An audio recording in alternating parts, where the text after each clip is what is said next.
अस्सलाम वालेकुम स्टूडेंट्स। तो स्टूडेंट्स हमारी एक्सरसाइज नंबर 7.1 चल रही थी। इससे पिछले लेक्चर में हमने इसके क्वेश्चन नंबर 3 और 4 को डिस्कस किया। देखने वो कह रहा है कि शो डेट मतलब 3 पार्ट्स में वो कह रहा है कि इसको आप सॉल्व करो। अब पहला पार्ट कह रहा है 0.2 और बी जो है √3 1 और सी जो है 0 और -2 are the vertices of a right angle triangle. तो ना आसानी के लिए ना एक ट्रायंगल बना लो और उसमें ना पॉइंट्स को कर लो, ए बी और सी को वहां पे बना दो। ए हो जाएगा 0 2 और बी हो जाएगा √3 1 और सी हो जाएगा 0 और -2। तो सबसे पहले बच्चों ए बी का डिस्टेंस निकालो, बी सी का डिस्टेंस निकालो, फिर ए सी या सी ए का डिस्टेंस निकाल लो।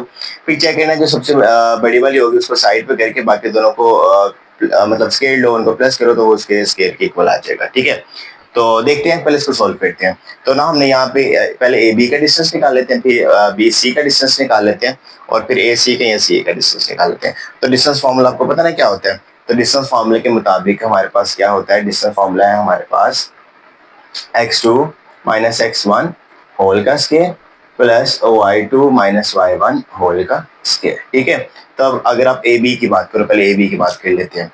तो ए बी की बात करो तो ए और बी, तो ए वाला x1 y1 होगा और बी वाला x2 y2 होगा। ठीक हो गया। तो यहाँ पे जरा फार्मूले में वैल्यू पुट करो, तो मतलब फार्मूला वही है, वैल्यूज पुट कर दो। तो x2 - x1 फार्मूला है, तो x2 होगा, बी वाला x2 होगा तो √3, x1 ए वाला होगा तो वो क्या है 0 का स्केयर प्लस y2 बी वाला होगा 1, y1 ए वाला होगा 2 और स्केयर आ गया। ठीक है, तो यहाँ पे बच्चों हमारे पास क्या आ गया, √3 का स्केयर एज इट इज आ गया और यहाँ पे प्लस आ गया और 1 - 2 तो -1 का क्या आ गया, स्केयर आ गया। तो √3 स्केयर से कट गया तो हमारे पास सिंपली आंसर आ गया 3 और यहाँ पे प्लस 1 का स्केयर क्या आ गया, 1 आ गया। 3 + 1 कितना होता है, हमारे पास होता है 4 और अंडर का और वो इक्वल टू किसका आ गया, 2 आ गया। ठीक हो गया, तो अब ए बी का डिस्टेंस निकल आया। अब बी सी का निकाल लेते हैं। तो बी सी का डिस्टेंस वही फॉर्मूला x2 - x1 और y2 - y1 जो कि ऊपर राइट डाउन कर दिया। अब यहाँ पे x1 y1 बी वाला होगा और x2 y2 ए वाला सी वाला होगा। ठीक हो गया, तो यहाँ पे आ जाएगा x2 0 - x1 √3 और होल का स्केयर प्लस y2 -2 आ गया और y1 1 और माइनस का फॉर्मूले का वो आ गया। ठीक हो गया, तो यहाँ पे हमारे पास मतलब इसका डिस्टेंस क्या आ गया, डिस्टेंस कुछ हमारे पास आ गया -√3 का स्केयर आ गया और प्लस -3 का क्या आ गया, स्केयर आ गया। तो 3 -√3 है ना, तो वो प्लस का हो गया। सबसे पहले तो स्केयर √+ प्लस का हो गया, तो √3 का क्या आ गया, स्केयर आ गया। ठीक हो गया, और +3 का स्केयर क्या आ गया, 9 आ गया। ठीक है, तो ये कट गया तो हमारे पास क्या आ गया 9 3 और हमारे पास सिंपली 12 आ गया। तो आप इसको 12 को लिख सकते हो, 4 3 12। तो इसको अगर सेपरेट करके 4√2 की फॉर्म में लिखना है तो 4√3 की फॉर्म में लिखना है, वो भी कर लो, नहीं तो चलो यहाँ तक रहने दो। ठीक है, अब तीसरा क्या था, सी ए था या ए सी कह लो। तो ए सी का डिस्टेंस निकाल लेते हैं। तो वो क्या होता है बच्चों, x2 - x1 और y2 - y1 जो पहले किया हुआ है। तो बस इसमें देख लो। तो अब आप ऐसा कर लो कि हमारे पास ए ये कह लो और सी ये कह लो। तो x1 y1 ए वाला होगा, सी वाला x2 y2 होगा। तो 0 -0, तो x2 0 है क्योंकि वो ये है और x1 वो भी 0 0 -0 का स्केयर आ गया और y2 क्या है -2 और y1 क्या है -2, तो उसका भी स्केयर आ गया। तो ये हमारे पास सिंपली आ गया, 0 का स्केयर वो खत्म हो गया, 2 का स्केयर -4 आ गया और 4 का स्केयर प्लस का 4 का स्केयर लिख लो। ठीक हो गया, और 4 का स्केयर प्लस का 4 का स्केयर आ गया और सिंपली हमारे पास 4 का स्केयर अंडर रूट से कट गया तो सिंपली 4 हमारे पास आंसर आ गया। ठीक है, तो ये देखो ए बी की वैल्यू भी आ गई, बी सी की वैल्यू भी आ गई और सी ए सी या सी ए की वैल्यू आ गई। तो मैंने अगर इसको हाइपोटेन्यूस लेके चल रहा हूँ तो इसको बेस और परपेंडिकुलर कोई भी है उसको लेके चल सकते हो। तो पाइथागोरस थ्योरम के मुताबिक इसको सोल्व कर लेते हैं। तो पाइथागोरस थ्योरम के मुताबिक क्या होता है वो लिख लेते हैं। तो जो मर्जी लिख लो, मतलब जिसको मर्जी बेस कर लो, जिसको मर्जी परपेंडिकुलर कर लो, उसका मसला नहीं है, बस हाइपोटेन्यूस ऐसी रहेगा। तो बाय पाइथागोरस थ्योरम क्या होता है बच्चों, तो होता है हाइपोटेन्यूस का square is equal to base का स्केयर और प्लस परपेंडिकुलर का स्केयर। तो बेस आप नीचे वाली करो, परपेंडिकुलर ये 90 डिग्री जहाँ पे बन रहा है कि स्ट्रेट लाइन इसको करो। ठीक है, तो कोई बात नहीं, वैल्यूज बस पुट करो और आंसर आ जाएगा। तो हाइपोटेन्यूस क्या है, एसी हाइपोटेन्यूस वो क्या आ गया, पहले लिख लो, हाइपोटेन्यूस आ गया एसी और उसका डिस्टेंस लिया हुआ है। तो डिस्टेंस का क्या लेना है, स्केयर लेना है। और बेस अगर आप ए बी कह लो तो ए बी का डिस्टेंस फाइंड आउट किया हुआ है, उसका क्या ले लेना है, स्केल ले लेना है और perpendicular B C find out किया हुआ है, उसका डिस्टेंस लेना है और उसका क्या ले लेना है, स्केल ले लेना है। ए सी क्या है 4, 4 का क्या ले लिया, स्केल ले लिया। ए बी क्या है, ए बी हमारे पास ए बी है अंडर, सॉरी ये 2 है, ये अंडर 2 नहीं है, ये सिर्फ 2 है। ठीक हो गया, तो यहाँ पे आ गया 2 आ गया। ठीक हो गया, तो 2 का क्या ले लिया, हमने स्केल ले लिया। ठीक हो गया, और प्लस बी सी क्या है अंडर रूट 12, तो अंडर रूट 12 हमने एज इट इज लिखा और उसका क्या ले लिया, स्केल ले लिया। ठीक हो गया, तो देखो अंडर रूट 12 का स्केल कट गया, 4 का स्केल क्या होता है 16 और 2 का इज इक्वल टू 2 का स्केल क्या होता है 4 प्लस 12, 4 प्लस 12 कितना होता है 16, तो 16 इज इक्वल टू 16। तो ये हमारे पास प्रूव हो गया ना कि दो साइड्स का स्केल और उनको प्लस करो वो तीसरी साइड के इक्वल आता है, तो वो राइट एंगल ट्रायंगल होती है। सो गिवन जो पॉइंट्स हैं वो क्या है, वर्टिसेस है right angle triangle are the vertices of a right angled triangle। तो ये राइट एंगल ट्रायंगल के वर्टिसेस हैं, ये हमने प्रूव कर दिया। तो अब इसके पार्ट नंबर 2 की तरफ चलते हैं। तो बच्चों अगला पॉइंट नंबर 2 में वो कह रहा है कि the points A B C जो भी उसके साथ में हमने वैल्यूज दी हुई हैं, यानी ए की 3 1, बी की -2 -3 और सी की 2 2 are the vertices of isosceles triangle. Isosceles triangle क्या होती है, सबसे पहले उसको डिस्कस करने की समझने की जरूरत है। तो आइसोसेलेस बच्चों ऐसी ट्रायंगल होती है इसमें 2 साइड्स आर सेम, दो साइड्स आपस में सेम होती हैं, एंड वन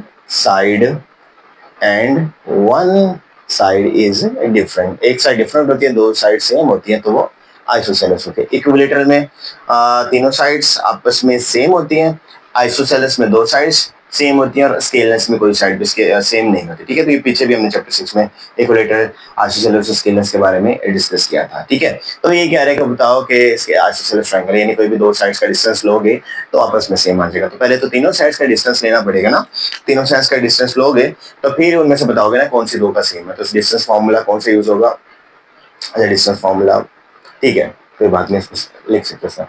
तो x2 -x1 होल का square plus y2 -y1 whole का स्केयर। ठीक है, तो अब आपने ए बी बी सी और ए सी या सी ए निकालना है, कोई भी दो साइड अगर आपस में इक्वल आ जाएंगी तो ये भी हमारी साइड प्रूव, मतलब ये भी पार्ट प्रूव हो जाएगा। तो ए बी का क्या निकालना है, डिस्टेंस निकालना है। तो ए में यानी x1 y1 a होगा तो x2 y2 b होगा। तो फॉर्मूले के मुताबिक x2 -x1, एक मिनट आपके पास, ठीक है, तो हमारे पास x2, तो हमारे पास x2 क्या है -2 और यहाँ पे -3 का स्केयर आ गया। ठीक हो गया, मतलब ये -2 आ गया और फॉर्मूले के मुताबिक माइनस और ये 3 आ गया, उसका स्केयर आ गया। y2 क्या आ गया -3 आ गया और y1 क्या आ गया -1 आ गया और उसका क्या आ गया, स्केयर आ गया। तो ए बी का आपके पास डिस्टेंस क्या बनेगा, हमारे पास बन जाएगा माइनस माइनस प्लस -5 का क्या आ गया, स्केयर आ गया, और प्लस माइनस माइनस प्लस -4 का क्या आ गया, स्केयर आ गया। तो बच्चे ये क्या आ गया, 5 का स्केयर क्या आ गया, प्लस का 25 आ गया और प्लस 4 का स्केयर प्लस का 16 आ गया। तो 16 में 25 प्लस करो तो 5 और 6 11, 1 कैरी 1 और 3 और 1 2 और 1 3 और 4 आ गया। तो सिंपली हमारे पास √41 इसका आंसर आ गया। ठीक है, तो अब फिलहाल इसको इसी तरह लिखा है रहने दो। अब बी सी निकाल लेते हैं, तो बी सी का डिस्टेंस निकाल लेते हैं। वो क्या हो गया हमारे पास x2 -x1 होल का स्केयर प्लस y2 -y1 और होल का स्केयर। चलो मैंने फॉर्मूला लिख दिया, कोई बात नहीं, मतलब ठीक है, अच्छी बात है, फॉर्मूला भी लिख लो, अच्छी बात है। तो इसमें वैल्यूज पुट कर लो। तो अब बी वाली x1 y1 होगी और सी वाली x2 y2 होगी। तो x2 -x1 तो यानी 2 माइनस का 2 होल का स्केयर, 2 ये x2 आ गया और -2 ये x1 आ गया, दोनों फॉर्मूले का माइनस, प्लस y2 क्या है 2 और y1 क्या है माइनस का 3 और होल का स्केयर आ गया। ठीक हो गया, हमारे पास क्या गया 2 माइनस माइनस प्लस 2 का स्केयर और प्लस माइनस माइनस प्लस 2 + 3 और होल का स्केयर आ गया। तो 2 + 2 क्या हो गया 4, 4 का क्या आ गया स्केयर आ गया। तो 2 3 5 ये तो देखो सेम हो गया ना तकरीबन। ठीक है, ओके, तो यहाँ पे आ गया हमारे पास ये डिस्टेंस, यानी बी सी का जो डिस्टेंस आ गया वो करते करते, चलो इसको पहले इस तरह कर लेते हैं। क्या आ गया बी सी का डिस्टेंस, 4 का स्केयर आ गया 16 और 5 का स्केयर आ गया 25। तो बी सी का हमारे पास जो डिस्टेंस है वो हमारे पास √41 आ गया। तो दो साइड आपस में सेम हो गई है ना, दो साइड आपस में सेम हो गया। तो वैसे यहाँ तक भी कह सकते हैं कि देखो दो साइड सेम हो गई है तो आंसर आ गया। लेकिन अभी तब प्रूव होगा ना कि जब एक साइड डिफरेंट आ गया, अगर तीसरी साइड भी सेम आ गई तो क्या होगा, मसला हो जाएगा ना। तो इक्विलेटरल ट्रायंगल बन जाएगी। तो तीसरी साइड को भी पहले देख लेते हैं। अब तीसरी साइड सी ए कह लो या ए सी कह लो, मैं ए सी कह देता हूँ। तो ए सी का डिस्टेंस निकाल लेते हैं। तो ए क्या है, एक्स ये 3 1 है तो x1 y1 ये हो जाएगा, और सी क्या है 2 और 2 ये भी हो जाएगा। ठीक हो गया। तो x2 यानी 2 x1 3 होल का स्केयर प्लस y2 2 और माइनस y1 ये 1। ठीक हो गया, ठीक है ना। तो ये मैं x1 y1 लेके चल रहा हूँ और ये x2 y2 के लेके चल रहा हूँ। तो x2 minus x1 2 minus 3 y2 minus y1 2 minus 1। ठीक हो गया। तो ए सी का क्या क्या डिस्टेंस लिख लो, और 3 माइनस 2 माइनस 3 तो माइनस का 1 का स्केयर आ गया, प्लस माइनस माइनस माइनस का 1 है ना, और 2 माइनस 1 1 का स्केयर आ गया। तो 1 का स्केयर माइनस का हो जाए प्लस को तो 1 ही होता है, और 1 का स्केयर 1 हो गया, क्योंकि स्केयर माइनस को प्लस कर देते हैं ना। तो क्या आ गया, √2 आ गया। तो यस, हमारे पास ये चीज प्रूव हो गई कि एक साइड डिफरेंट है, दो साइड सेम है। So the given points are the vertices of an isosceles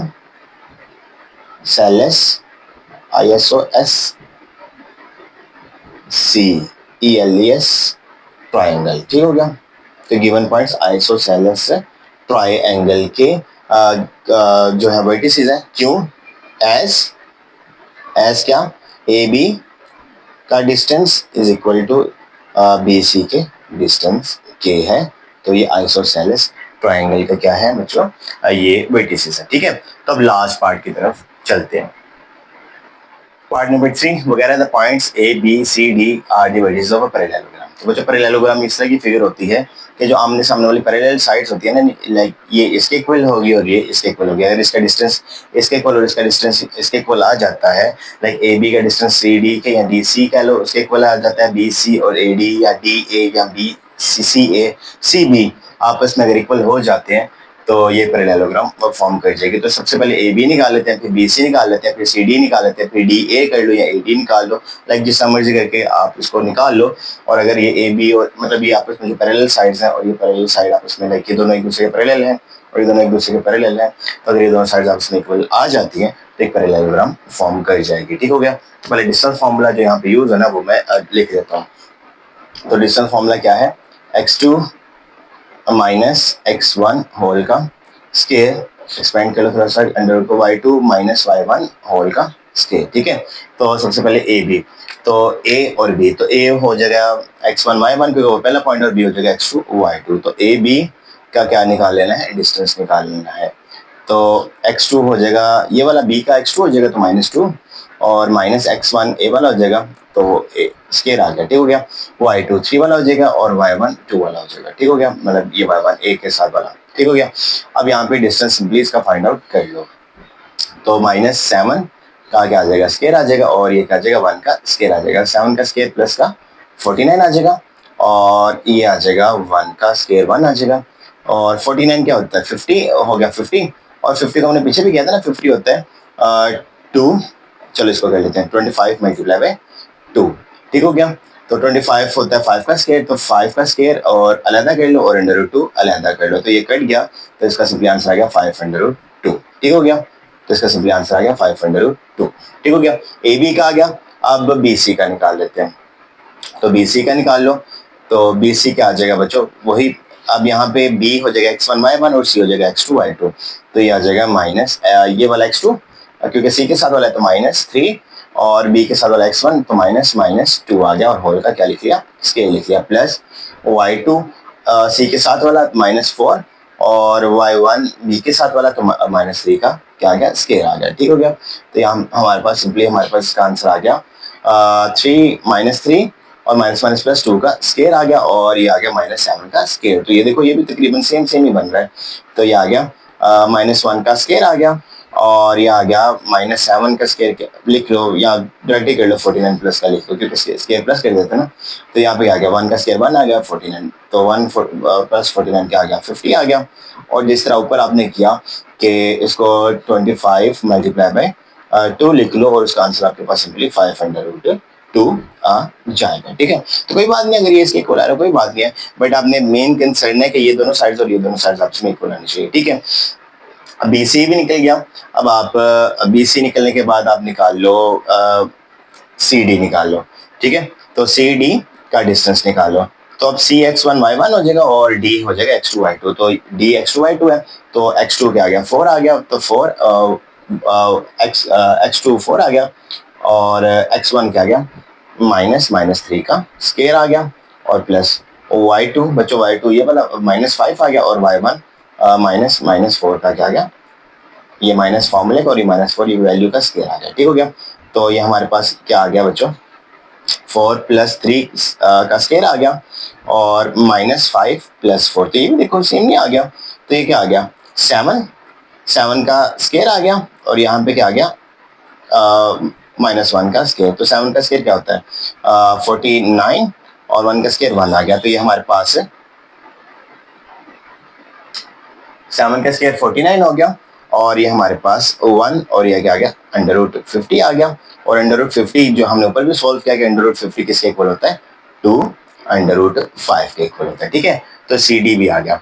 अब देखो अगर सारी वैल्यू सेम ही आ जाती है कोई मसला नहीं है। जो हमारी मेन कंसर्न है कि AB और DC और CB और मतलब AB AD और BC मतलब ये आपस में इक्वल होना चाहिए, यानी ये साइड इस साइड के इक्वल होनी चाहिए और ये साइड इस साइड के इक्वल होनी चाहिए। ये हमारा मेन कंसर्न है। बाकी अगर आपस में सब भी इक्वल आ जाते हैं कोई उसमें मसला नहीं है। ठीक है, तो अब CD भी आ गया।